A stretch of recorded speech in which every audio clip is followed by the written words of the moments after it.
गया बौद्ध धर्म। देखिए बौद्ध धर्म में एक ऐसा चीज है जिसमें न किसी का अवतार लिया गया है, न ही इनके बाद कोई रूप आए हैं। बौद्ध धर्म की शुरुआत किसने किए थे? महात्मा बुद्ध। अब इनकी कुछ हम लोग कैसे देखते हैं, पहले पारिवारिक जीवन देख लेते हैं। तो महात्मा बुद्ध का जन्म कहाँ हुआ भैया? नेपाल में। नेपाल के किस जगह पे? लुम्बिनी में हुआ। इनके पिता का नाम शुद्धोधन। क्या था? शुद्धोधन।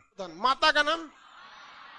माता महामाया। माता का नाम महामाया। माता जब इनकी जब महात्मा बुद्ध जन्म नहीं लिए थे ना, तो महामाया इनकी माता थी, असली माता इनकी महामाया थी। लेकिन वो एक हफ्ते, जन्म के एक सप्ताह में ही उनकी क्या हो गई थी? मृत्यु हो गई थी। मृत्यु हो गई थी। तो जब ये पेट में थे ना, तो ज्योतिषियों ने बता दिया था कि जो आपका बेटा होगा ना, ये बहुत क्रांतिकारी होने वाला है।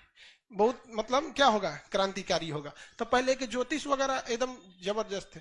तो शुद्धोधन की जो साली जी थी गौतमी, कौन थी? गौतमी।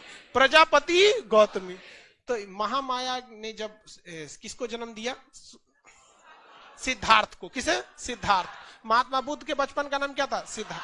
महामाया ने जब सिद्धार्थ को जन्म दिया, तो पहले भी देखिएगा ना, लेबर पेन से बहुत महिलाओं की मृत्यु हो जाती। तो जन्म के एक सप्ताह में ही किनकी मृत्यु हो गई? महामाया की। तो इनका पालन पोषण किसने किया था? गौतमी। तो ये क्या थी? उनकी मौसी।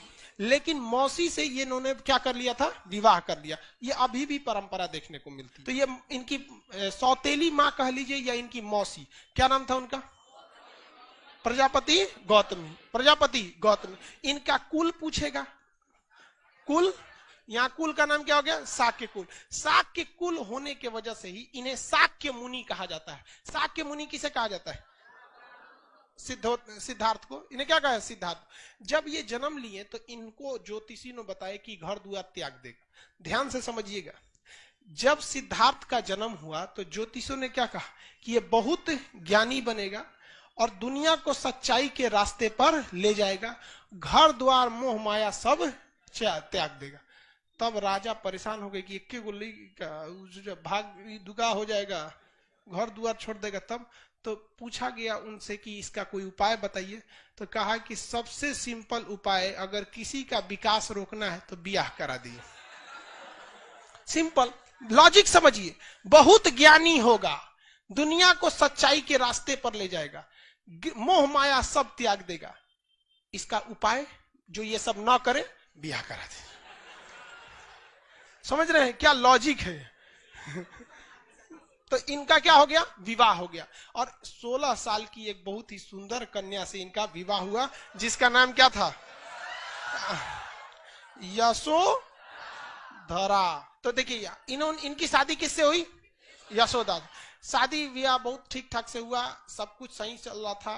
पत्नी में पूरा अजुराइल रहते थे। वो डेली सवेरे मेकअप करके बैठ जाती थी। पूरे ये खा लो, वो कर लो, ये कर लो, कबो मेहंदी लगाओ, कबो काजल लगाओ, कबो टकला हो, कबो चोटी करो, कुछ कुछ करते रहो।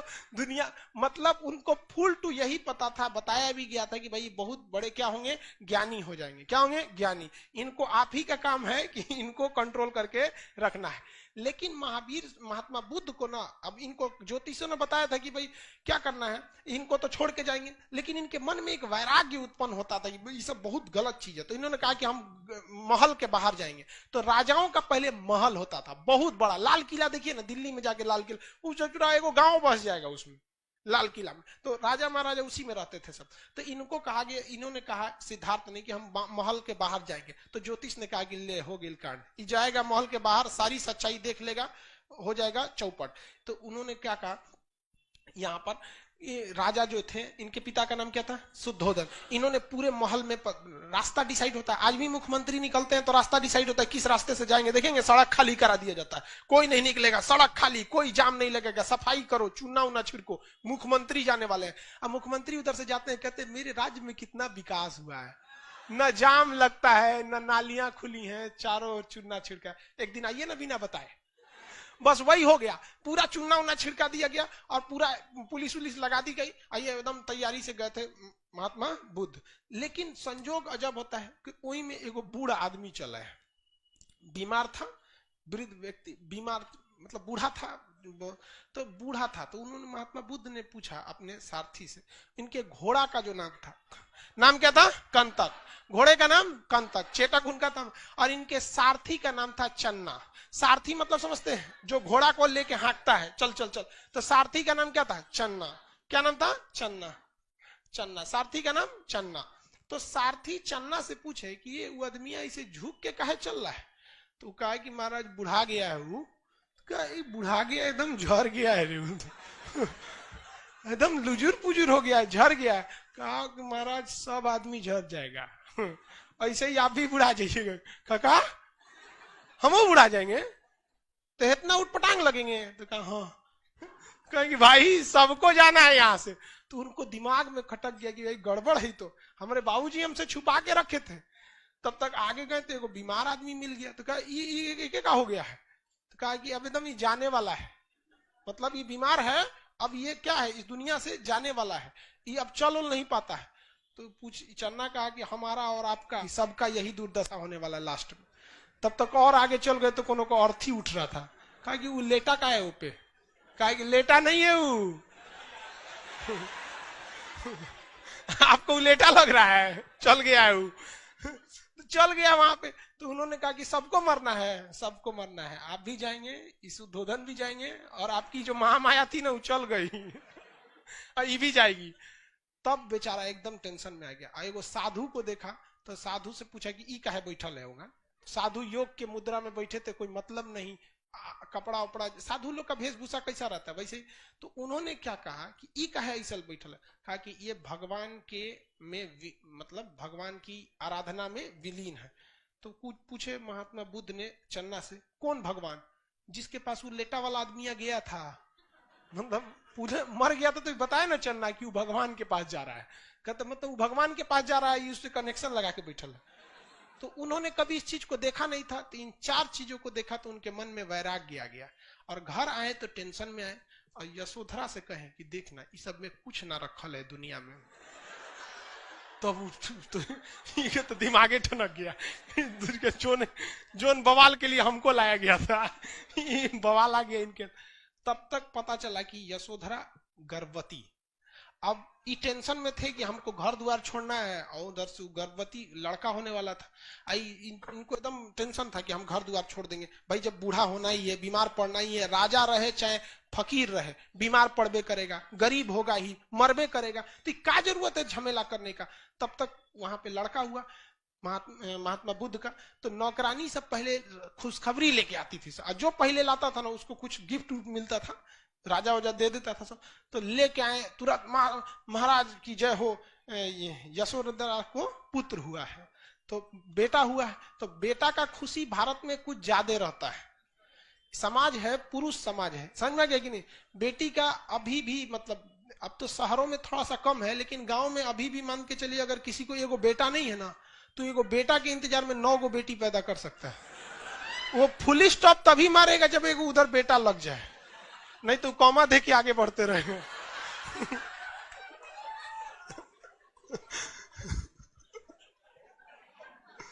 तो इनका तो पहले में बेटा हो गया तो डबल खुशी थी। तो अब इनको बुद्ध भगवान को ले जाके बताया गया, महाराज आपको तो पुत्र हुआ है, नाम रखिए। तू कह दूर ससुर, तू नहीं, एगो तो हम घर छोड़े वाले थे, ये कहां से चला आया पहला कहीं का। तो उन्होंने कहा, मने मन कहा कि मेरी जिंदगी का सबसे बड़ा कांटा ये हो गया, क्योंकि अगर हम घर छोड़ देते तो लोग यही कहता कि इन्होंने अपनी पत्नी घर द्वार सब छोड़ के चले आए, कोई ज्यादा बुरा नहीं मानेगा। लेकिन ऐसे ससुरा 2 दिन के लड़का छोड़ के चल जाएंगे, पूरा समाज हमारा बोलेगा। तो उन्होंने कहा मेरी जीवन का ये कांटा है। तो राहुल मतलब क्या होता है? रास्ते की बात। उन्होंने कहा राहुल ले, तो उनको लगा, नौकरनिया को लगा कि नामे रख दिए, जितना बुद्धि उतने सोचेगी ना, नाम हो गया, बेटा का नाम क्या हो गया? राहुल, बेटा का नाम राहुल। लेकिन उन्होंने तो अपने लिए इसे क्या समझ लिया था? बाधा। लेकिन उन्होंने कह दिया कि हम घर द्वार छोड़ छाड़ के जाएंगे, हमरा ये सब में नहीं करना है। अब ये परेशान थी यशोदा कि हम कहाँ जाएंगे रे पकड़ो, हमरा एगो बियाह शादी हो गया, एगो लड़को हो गया, अब कहाँ जाएंगे हम। ये परेशान थी, बहुत मनाने की कोशिश की, लेकिन नहीं माने, घर द्वार छोड़ दिए। 29 साल की अवस्था में, कितने साल की अवस्था में? अपना घर द्वार को क्या कर दिया इन्होंने, छोड़ दिया। एक राजा के जीवन को छोड़कर एक सन्यासी की जीवन जीने के लिए इन्होंने सोच लिया। अलार्क राम से इन्होंने सांख्य दर्शन की क्या ले लिया, शिक्षा ले लिया। रुद्रक राम से इन्होंने योग दर्शन की शिक्षा लिया। लेकिन देखिए, सांख्य दर्शन की शिक्षा भले इन्होंने अलार्क कलाम से लिया था, लेकिन क्या अलार्क कलाम ने सांख्य दर्शन लिखा था? नहीं। सांख्य दर्शन किसने लिखा था? कपिल। अब ये तो समझ में आ गया। तो रुद्रक राम से इन्होंने क्या, कौन सी शिक्षा लिया? योग दर्शन। रुद्रक राम से योग दर्शन की। लेकिन कहेगा कि महात्मा बुद्ध अलार्क कलाम और रुद्रक राम, अलार्क कलाम से सांख्य दर्शन और रुद्रक राम से योग दर्शन। अलार्क कलाम और सांख्य दर्शन, इन दोनों में महात्मा बुद्ध जो थे वो रुद्रक राम को ज्यादा मानते थे या प्रिय मानते थे, या अलार्क कलाम को? रुद्रक राम को। किसे? रुद्रक। इसलिए जब भी देखेंगे महात्मा बुद्ध को योग के मुद्रा में ही आप देखेंगे। जब भी महात्मा बुद्ध की मूर्ति, यहाँ का मूर्ति, अच्छा शिवानी लेती गई, एक तो महात्मा बुद्ध की मूर्ति ला देना जी अशोक यहाँ पर, वाह। तो देखेंगे ना, जब भी महात्मा बुद्ध को किस रूप में देखेंगे? योग की मुद्रा में देखेंगे। अब ये अपने मित्रों के साथ, महात्मा बुद्ध अपने मित्रों के साथ चले गए उत्तर प्रदेश में। कहां पर? उत्तर प्रदेश में। उत्तर प्रदेश यूपी में एक जगह है सारनाथ। क्या नाम है? सारनाथ। सारनाथ में एक जंगल है जिसका नाम मृगदाब वन। कौन सा वन? मृगदाब। इस मृगदाब वन में वो अपने 5-6 मित्रों के साथ बैठ के और क्या करने लगे? तपस्या करने लगे। योग दर्शन तो रुद्रक राम से सीख ही लिए थे। योग की मुद्रा में बैठ के कठोर तपस्या करने लगे कि हमें सच्चाई क्या है, गलत क्या है, इस सब का क्या मिल सके, ज्ञान मिल सके। तो ये सारी चीजों का ज्ञान मिलने के लिए इन्होंने कहां पे चले गए? सारनाथ। तो सारनाथ में बैठ के इन्होंने काफी सारे क्या किया था? तपस्या किया। लेकिन उस तपस्या से कोई खास फायदा नहीं मिला। कई साल बीत गए सब तपस्या के, कुछ मिल ही नहीं रहा था। तो अचानक उनको एक महिला दिखी। उस जंगल में क्या मिली? महिला। तो सारे लोग ध्यान लगाए थे। अब महात्मा बुद्ध ऐसे महिला को देखे, अरे हंसता क्या लिए, समझा रहे हैं तो समझो ना। पहले धार्मिक मामले में मजाक मत क्या करो, कबो भी किसी पे कुछ भी हो जाता है। इसलिए तो उन्होंने देखा ये महिला क्या करने आई है, तो देखा कि बाकी सब दोस्त ध्यान लगाए हैं, सब तुम लोग ध्यान लगाओ। महिला से पूछे क्या बात है, तो उन्होंने बताया था कि वीणा, जो वीणा बजाया जाता है, इसको इतना ना हुमच के खींच दीजिए कि टूटिए जाए वीणा, तो ये भी गलत है। और आराम से वीणा को रगड़ेंगे तो संगीत ही नहीं निकलेगी। मतलब वीणा को रगड़ने के लिए क्या होनी चाहिए? एक लय होना चाहिए। इतनी कठोर तपस्या करेंगे तो भगवानों डरा जाएगा कि कब्जा करने आ रहा है कि तपस्या करने आ रहा है। तो उनको दिमाग आया कि भाई हमको इस तरह से तपस्या नहीं करना है। तो यूपी में पूरा का पूरा फाउंडेशन कोर्स किए 6 साल तक। मतलब बात समझिए, सारनाथ में ज्ञान मिल ही नहीं रहा था। तो वो कहाँ आए? बोध गया। कहाँ आए? बोध गया। बात समझिए, हम आपको पढ़ाने के लिए करें। यहां आए बोध गया में। अब बोध गया किस नदी के किनारे है? फाल्गु नदी। इसका एक और नाम बता सकते हैं? निरंजना नदी। फाल्गु या निरंजना नदी के तट पर बैठकर, फाल्गु या निरंजना नदी के तट पर बैठकर वहां एक विशाल पीपल वृक्ष के नीचे बैठे। पीपल वृक्ष वगैरह जो था वो थोड़ा सा सांस हवा वगैरह भी क्या देता है? शुद्ध देता है। दूसरा छाया वगैरह मिल जाती है। उसी के नीचे बैठकर तपस्या करने लगे। सामने कौन सी नदी है? फाल्गु नदी। और तपस्या कर रहे हैं। और एक वैशाख पूर्णिमा का दिन आया, और वैशाख पूर्णिमा के दिन महात्मा बुद्ध को क्या मिल गया? ज्ञान की प्राप्ति आ गई। ऐसा कहा जाता है कि जब उन्हें ज्ञान की प्राप्ति हुई तो उनके शरीर से मतलब प्रकाश निकलने लगा, शरीर सुगंधित हो उठा। इससे उनको ज्ञान की प्राप्ति हो गई। अब वो सच क्या है, गलत क्या है, इस सब में एकदम पूरी तरह से पारंगत हो गए। महात्मा बुद्ध के साथ जो कुछ घटना हुआ है वो सब का सब वैशाख पूर्णिमा के दिन हुआ है। चाहे वो जन्म हो, चाहे वो मृत्यु हो, चाहे वो ज्ञान की प्राप्ति हो, वैशाख पूर्णिमा के दिन क्या हो? एक विडंबना देखिए, मान के चलिए कि जन्म हो गया तो जन्म हो गया, ज्ञान भी उसी वैशाख पूर्णिमा के दिन मिला। जैसे मान के चलिए कि ऐसा आदमी हो जिसका जन्म 1 जनवरी को, सदियों 1 जनवरी को, मरियो जाए 1 जनवरी को, तो एक तो अजीब टाइप का लगेगा ना भाई, तो बड़ी वो कॉमन हो गया। वैसे इनके साथ हुआ था। तो इनको ज्ञान की प्राप्ति हो गई। अब ज्ञान प्राप्ति के बाद ये सबसे पहला उपदेश जानते हैं किसको दिए हैं? वापस गई सब कारे बबुआ बैठले ले तू लोग, ज्ञान वगैरह नहीं मिला। देखो हमरा बिहार से गए थे, बिहार में ज्ञान प्राप्ति हो गया। और इन्होंने आके सारनाथ में उन्होंने क्या किया? अपना पहला उपदेश दिया। तो महात्मा बुद्ध का पहला उपदेश महात्मा बुद्ध का पहला उपदेश सारनाथ में। किस भाषा में ये उपदेश दिया? इनकी भाषा तो कौन सी? पाली। इनकी भाषा पाली। अभी भले पाली भाषा प्रचलन में नहीं है, लेकिन उस समय की सबसे बेहतरीन भाषा कौन सी थी? पाली भाषा। तो अलग अलग वक्त में भाषा थोड़ी थोड़ी क्या होती रहती है? चेंज हो जाती है। अभी इंग्लिश बोलने वाले को लोग आदमी थोड़ा इलीट क्लास का समझता है। तनी पुलिस स्टेशन में चाहे सरकारी ऑफिस में जाके इंग्लिश में 10 मिनट बतिया दीजिए ना, आधा कर्मचारी से रखने लगता है, महाराज अंग्रेजी बोला था, देखो ना उनका तो हमेशा थोड़ा थोड़ा समय में ना भाषा थोड़ी सी चेंज होने लगती है। तो इन्होंने कौन से भाषा में उपदेश दिया? पाली भाषा। और पाली भाषा में जब इन्होंने उपदेश दिया तो लोगों को वो उपदेश काफी पसंद आने लगे। इसी बीच इनको बुलाया गया यूपी का ही एक जगह है श्रावस्ती। क्या नाम है? श्रावस्ती। श्रावस्ती उत्तर प्रदेश का ही, नेपाल से सट के है जगह श्रावस्ती। श्रावस्ती में महात्मा बुद्ध ने अपना सबसे ज्यादा समय व्यतीत किया।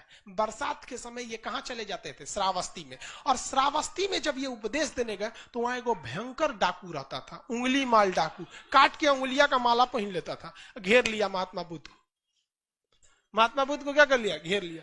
कहा कि आप तो तरो काट देंगे। तो महात्मा बुद्ध कहे काट दो। कहा कि ये अजबे आदमी है, करे काट दो, डराइए नहीं रहे। तो कुछ भी बोलते रहे महात्मा बुद्ध। महात्मा बुद्ध ने कहे कि महात्मा बुद्ध से उंगली माल ने क्या कहा कि तुमको डर नहीं लग रहा है? तो महात्मा बुद्ध ने कहा डर हमको नहीं लगता है, डरे तो तुम हो। कहे कि एकरा देखो अलगे लेवल का है, कटाने के लिए सामने रेडी पड़ल है, करा डर तो उन्होंने कहा कि कैसे? उंगली माल ने कहा कि कैसे हमको डर लगता है? तो महात्मा बुद्ध ने कहा कि हम जब चाहे 24 घंटा जहां चाहे जा सकते हैं, मुझे कोई डर नहीं, इवन तुम्हारे आगे भी नहीं। लेकिन तुम जब भी निकलोगे रात में निकलोगे, भीड़ भाड़ में नहीं निकलोगे, समाज में नहीं जाओगे, वरना पकड़ के लोग चूर देंगे तुमको। ये बताओ डर तुमको कि हमको? तुम जो अपना कमाए हो उसको बचाने के लिए तुमको दूसरे लोगों पर हत्या करना पड़ेगा अपना दबदबा बनाने के। मुझे कोई जरूरत नहीं। बड़ी लंबा चौड़ा 2-2.5 घंटा उपदेश दिए थे, वो रात के 2 बजे घेर लिया था रतिया को आके। डाकू को दिन में थोड़े आएंगे, सुतल थे उठा लिए, चलिए उंगली माल देख रहे हैं आप ही जैसे लोग का उंगली है। तो उंगली माल डाकू को उपदेश दिए। बाद में उंगली माल डाकू भी क्या हो गया? महात्मा बुद्ध का क्या हो गया? अनुयायी हो गया। महात्मा बुद्ध अपने सबसे उनका कहना था कि हम जो कहते हैं इस पर कोई भी विश्वास न करो, बल्कि इसे तुम अपनी तर्क की कसौटी पर, तर्क मतलब होता है अपनी खुद की बुद्धि पर, तर्क की कसौटी पर देखो क्या ये सही है या नहीं है, मतलब खुद से सोच के देखो। तो महात्मा बुद्ध बहुत फेमस होते जा रहे थे। उसी बीच वो दान उन लेने के लिए जहां तहां बैठे रहते थे। भाई भिक्षा, इनका मुख्य कहना था कि ज्यादा कमाओ माँ के मत रखो, भिक्षा वगैरह लेके क्या करते हो रख लो, अपना भिक्षा जितनी है अपनी भिक्षा से ही अपना जीवन यापन करो। तो जाते थे तो बहुत लोग उनको उपहार देते रहते थे। एक दिन एक गांव में गए तो एक बुढ़िया उनको उपहार दी, और वो जानते कौन उपहार दी? जूठा आम। मतलब बताइए, उतना बड़ा भगवान को आप उपहार दे रहे हैं तो कम से कम एगो सल्लग दे दीजिए ना, खड़ा। सल्लग नहीं समझता है, गोटे कंप्लीट मैंगो 1 पीस, सीबीएसई वाला है। तो कम से कम एक आम देना चाहिए, आधा आम दे रही वो जूठा। और जब सारा हो गया तो महात्मा बुद्ध से पूछा गया कि आपको सबसे ज्यादा कौन सा उपहार पसंद आया है? तो महात्मा बुद्ध ने कहा था कि जूठा का आम हुआ।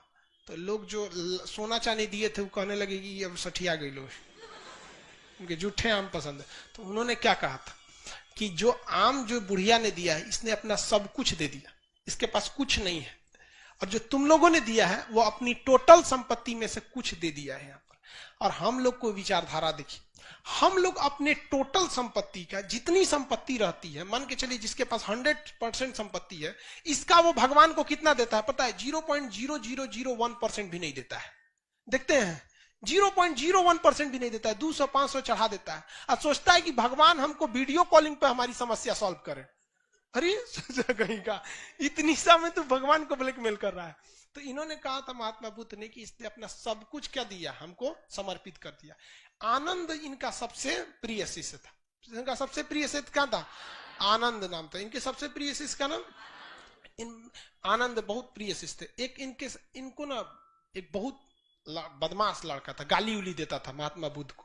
तो एक दिन महात्मा बुद्ध के स्टेज पे बुलवाए, गिरे इधर आओ, गरिया रहा है तुम हमको? कहा हाँ। तो यहाँ बगल में खड़ा करा कहे तो गरियाओ। 1 घंटा गरियाया महात्मा, और गरियाओ 2 घंटा। वो थक गया गरिया के, कहा कि अब गाली खत्म हो गया, थक गए हैं।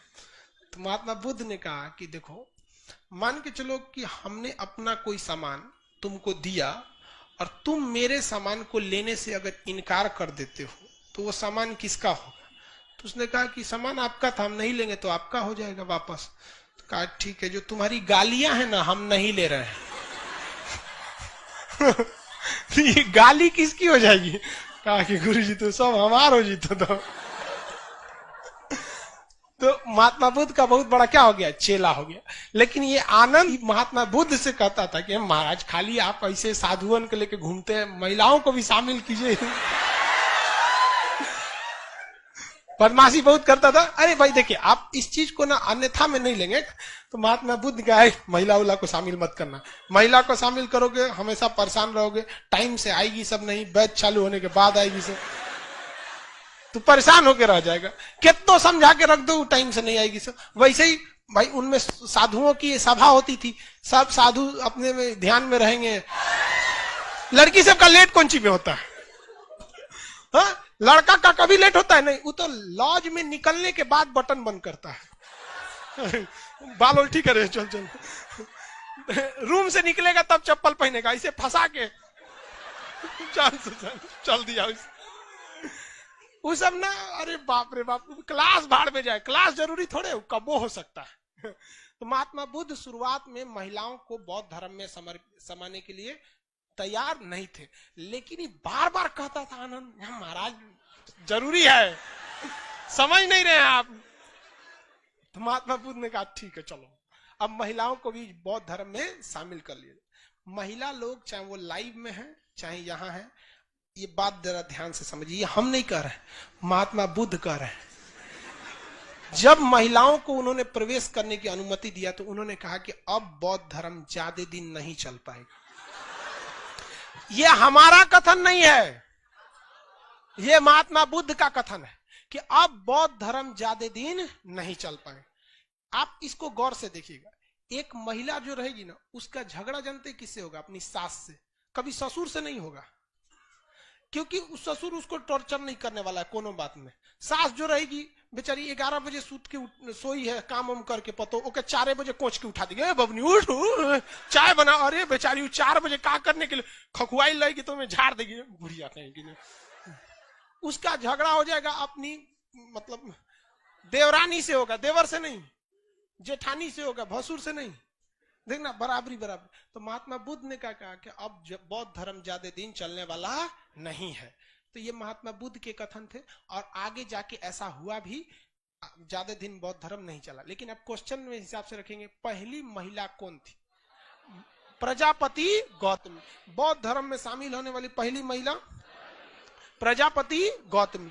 दूसरी महिला हाजीपुर जो जगह है वहां, वैशाली, हाजीपुर मतलब समझ रहे हैं ना, वैशाली, वैशाली की एक डांसर थी आम्रपाली। हाँ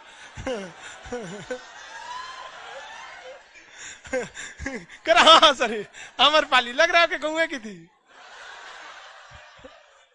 कहाँ घर है? हाजीपुर। अच्छा, तो वहां की एक तो डांसर थी, आम्रपाली नर्तकी थी। अब वो भी क्या हो गई? बौद्ध धर्म में शामिल हो गई।